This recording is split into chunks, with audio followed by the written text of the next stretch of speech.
This is a special report from About Space Today.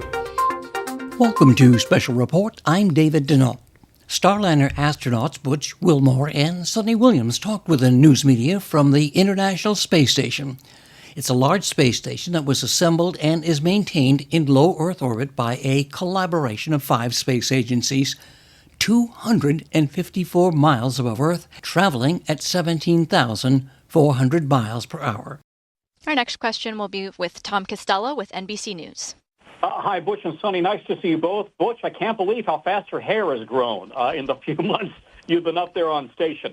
Can I ask you this question? I'm just wondering, recognizing that you're both team players and veteran NASA astronauts, do you feel let down by Boeing and Starliner and the fact that this is clearly not something you planned for your life? Let down? Absolutely not. Never entered my mind. I don't think Suni's either until you mentioned it. It's a fair question. I get it. I can tell you, I thought a lot about this press conference and what I might say, what I wanted to convey. And there's no way to convey every single piece of information that needs to be said to understand a majority of the questions that we might get asked. But I will say this, Suni's got this shirt on, it's got that NASA meatball, we call it, on it, and that represents something that we stand for as an agency. We go beyond. We do things that are out of the ordinary. We send humans to space, and yeah, we're here today on the space station. Even today, this operation, this is not easy. NASA does a great job, the people at NASA do a great job of making a lot of things look easy, sending probes beyond the edge of our solar system, going and getting sample from asteroids, humans in space. And it's a very risky business, and things do not always turn out the way you want. Before we launched, we said, we're going to find things. Yep. That is the nature of test. Every single test flight, especially a first flight of a spacecraft or an aircraft that has ever occurred, has found issues. That's things you just cannot think about. 90% of our training is preparing for the unexpected. And sometimes the actual unexpected goes beyond what you even think that could happen. And that's just the way it goes sometimes, because we are pushing the edges of the envelope in everything that we do.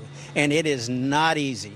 And I'm grateful for the organization. I'm grateful for the people that are passionate about what they do, that we can make it look easy. We can go outside this International Space Station and do an EVA, a spacewalk, and things go off many times without a hitch, because we're making it look easy by dedicated efforts, monumental efforts on the ground and in space here to make it look that way. And it's like I said, it's not an easy thing to do, but that's not why we do it. Maybe we do it because it's hard, and pushing the envelope into any envelope is very difficult, regardless of where you're at. And in space is certainly the case. And they were asked what it was like to see their ship sail without them. And did they stay up late to watch the landing? Well, we actually had a couple duties while we were getting ready to let Starliner depart. There's some things that the International Space Station has to get ready and be prepared and make sure that it understands that a visiting vehicle has undocked and it goes back to its normal regime of operating. So actually we were tasked with that.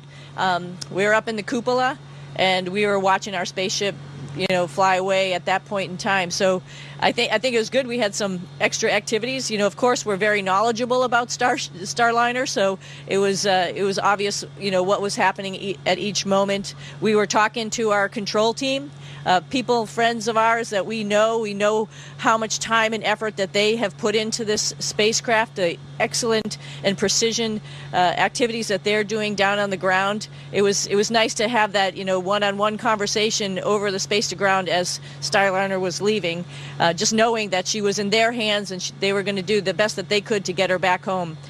Other thoughts about seeing it leave, like you mentioned, we're both Navy. We've both been on deployments. We're not surprised when deployments gets changed. I mean, our families extended. Our families are used to that as well. So that's not a humongous surprise. I think, like Butch said, this is test. I think before we even flew, we had an interview with a lot of you and mentioned the same thing, that a test flight means that we're probably going to find some stuff. We've done as much as we can to look at the envelope that we're going to operate in, but this is the first time that we've had humans in space in Starliner, and we did find stuff, and we made the right decisions, and we're here, and that's how things go in this business. Like Butch said, it's risky, and that's how it goes in the business. From an 8-day mission to 8 months, and returning on a SpaceX Dragon. Continue to follow About Space Today news twice weekly on Tuesday with This Week in Space with John Gomez, and on Fridays, it's America in Space with Dawn Meyer, and my twice monthly special reports. If you like listening to our reports, click like and subscribe.